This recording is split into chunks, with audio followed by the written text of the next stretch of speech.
Hello, my name is Kyle Liddon, and this is my discussion response on friendship. There are rules of friendship, but they are not predetermined or set in stone. However, these rules of friendship are implied. I view rules of friendship as ways to maintain and grow a relationship as it develops and changes. For example, one rule between friends would be to keep secrets because this is something that builds honesty and trust in a friendship. Sometimes rules may change depending on the relationship, and you may set up specific rules that set boundaries. The other person or people in the relationship may set their own rules as well. Some friendships are casual, work-related, or more complicated, so rules are different and may be modified or have different implications.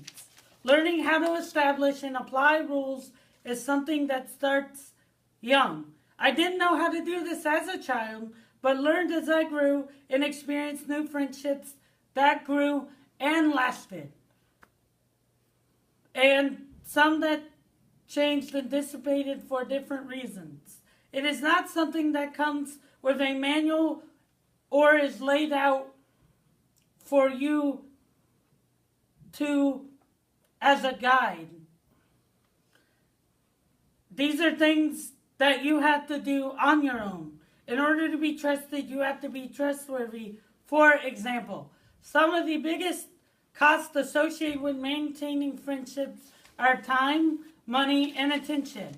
In my case, these are even harder to maintain because of the fact that I don't drive, and many of my past and present friendships are with others that are far away or people that I don't see all the time.